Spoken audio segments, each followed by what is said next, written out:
All right, all you STPM students out there, let's talk calculus. Now, you've probably gotten really good at differentiation, right? Finding the slope of a function.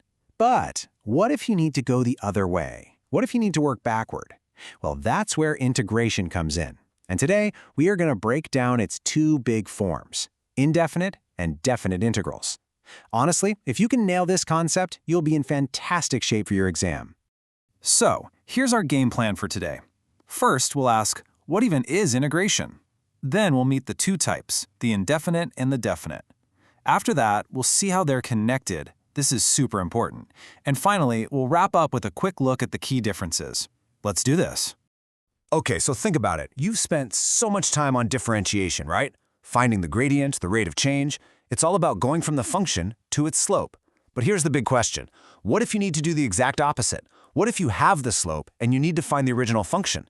Well, that's the puzzle that integration is built to solve. It's literally differentiation, but backwards. So, let's start with the big one. What exactly is integration? I like to think of it as a single tool in your calculus toolkit, but one that does two very different, yet, as we'll see, very related jobs. Okay, so job number one, as we just mentioned, is being the reverse of differentiation. Finding the original function. This is often called finding the antiderivative. Simple enough. But its second job is something that feels totally different at first.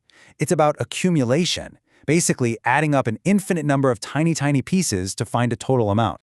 Think about finding the exact area under a curve, or even the volume of a weirdly shaped object. That's integration at work. All right, let's tackle that first job head on, finding the original function. This is where we step into the world of the indefinite integral. Okay, take a look at this. This is the standard form for an indefinite integral. Now, the first thing you've got to notice is the answer. It's not a number, it's a whole new function, which we call f of x, plus this little guy right here, plus c. This is the constant of integration. And let me tell you, this plus c is absolutely crucial. Seriously. Forgetting to write plus c is probably the #1 mistake students make. Don't let that be you. So, the obvious question is, why? Why is that plus c even there? What on earth does it represent? Well, instead of just telling you, let's actually see it in action. So to really get why we need that plus c, let's just do a quick bit of differentiation. Let's start with a really simple function, a basic parabola, y equals x squared. Now, if we differentiate that, what do we get? The derivative is 2x. Super simple, right? Okay, hang on to that. Okay, but what happens if we take that exact same curve and just shift it up by 2? So our function is now y equals x squared plus 2. Let's differentiate this one. Well, the derivative of x squared is 2x, and the derivative of a constant, like 2, is just 0. So, wait a minute, the derivative is still 2x. Interesting. Let's try it one more time, just to be sure. What if we shift the original curve down by 1? So now we have y equals x squared minus 1. Differentiate that, and you guessed it, the derivative is still just 2x. So, are you seeing the pattern here? We have all these different functions. Y equals x squared plus 2, x squared minus 1. They're all different curves, but they all have the exact same derivative, 2x. And that is what the plus c is all about. When we integrate 2x, we're not getting just one function back. We're getting an entire family of functions. The plus c represents any possible constant that could have been there, because they all have the same slope. Okay, that's the indefinite integral. It gives us a whole family of functions. Now, let's switch gears and look at its cousin, the definite integral. This one gives us something completely different. The first thing you'll notice is the notation looks a little different. See those little a and b values on the integral sign? Those are called the limits of integration. They are basically boundaries. And because we have these boundaries, our answer is no longer a function. It's a single solid numerical value, a number. So what is this number? What does it actually represent? Well, the most common way to think about it is as an area. It's the exact area under the curve trapped between 2 points, our limits, x equals a and x equals b. So we're no longer talking about a general family of curves, we're talking about a very specific measurable quantity.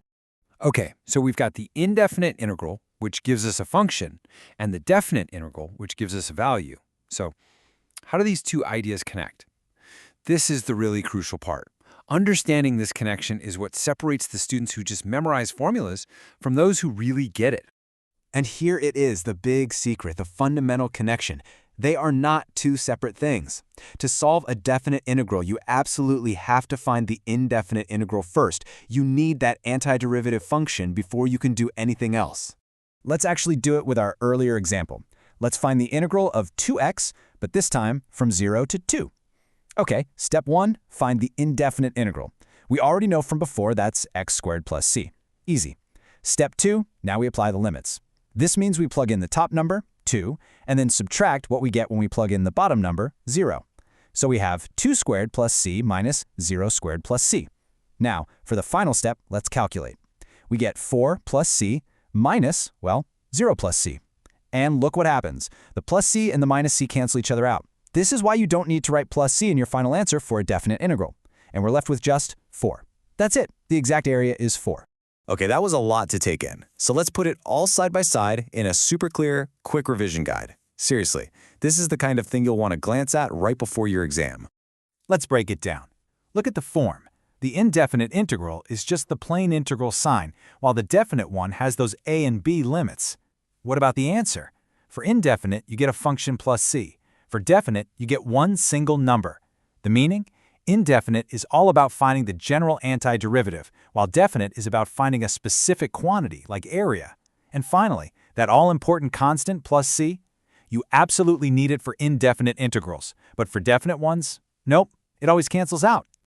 Look, if you're ever stuck and you forget everything else we've talked about, just remember this one simple thing. Indefinite integrals are about finding a function. Definite integrals are about finding a value. Function versus value. If you can keep that straight, you'll know exactly what you need to do every time. And to put an even finer point on it, just think of it this way. A definite integral is really just an indefinite integral that you do something with at the end. You apply the limits. If you can master finding the indefinite integral, you're already 90% of the way there. So, I'll leave you with this final thought. Now that you see this powerful connection, think about what else it can do. We used it to find the total area by adding up infinite tiny slices, so what else could we calculate this way? Could we find the volume of a complex shape by adding up infinite thin disks? Or the total distance a car travels by adding up its speed at every single instant? That's the real magic of integration. It's so much more than just a topic in an exam. Keep practicing, you've got this, and good luck.